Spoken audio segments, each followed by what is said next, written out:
الطماطم البايظه اللي بيبقى فيها سوس، اللي ضرب فيها سوس، بتروح فين؟ بتروح المصنع بتاع الصلصه. بييجوا يشتروها؟ ايوه بياخدوها بيشتروها من هنا. المصانع بتاعت الصلصه ايوه بتاخد ايه؟ بتاخد هي اللي هو النمره 2. بيبقى فيه سوس؟ في سوس.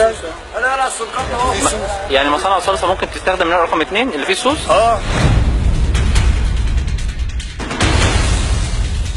محدش بيرضى ياخد الزرع علشان السلطات والبتاع ما بيعملوهاش. يعني انا لما اخد كيلو قوطه لازم اخده نظيف علشان السلطه. اخد قوطه اخده نظيف علشان الطبيخ. لكن اللي هي السوسه ده هي بياخدوها يخشوها يدخلوها على السير وبتاع ويعملوها صلصه. وعباها براطيم ويبيعوها في المحلات. تعرف مصانع فعلا بتشتريها؟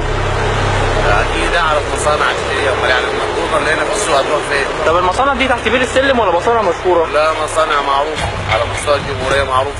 بتيجي بنفسها تقول لك انا عايز الطماطم اللي هي بايظه؟ ليها مندوبين هنا بيجي يشتروا معروفين 1 2 3 4 بيجوا يرسموا توزيع. بيجي يدور على ايه بالظبط؟ يدور على سلعه معينه مفروضه، يعني عدات القوطه دي ب 50 جنيه.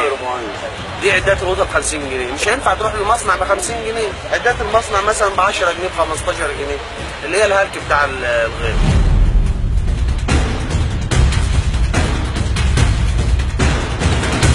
الهلك ده مشكلته ان هو ما ينفعش يستخدم في البيع والشراء. بتاع المصنع بيشتريها علشان الناس بدي انتاج معاه، امال هو هيوكلك صلصه منين؟ انا عن نفسي الصلصه انا محرمها دخول البيت.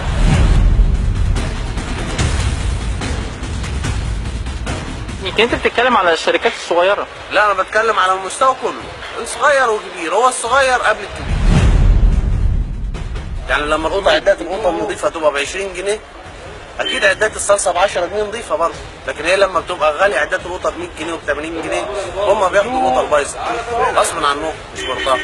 بدل ما تروح يستلموها في المصنع تترمي، ولذلك الطماطم البايظه تتعمل صلصه وياكلوها الناس الغلابه.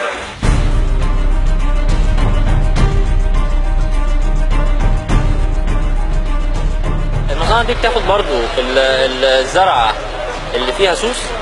اكيد بتاخد النمره 2 اربع نوع في الطماطم، سواء غاليه او رخيصه بتشتغل نمره 2. مستحيل مصنع يشتغل لك من اللي هي زي. ماني بيكسب المصنع؟ يكسب المصنع بس هو شغله، لان كده كده بتتفرق العيب اللي في الطماطمايه مش هيبقى للزبون، انما انا كبياع الزبون بيقلب وبيقلب القفص وبينقي وبيشوف العيب اللي فيها وبيشتري على اساسه. كل حجره وليها اجره، كل قفص قوطه وليه سعر.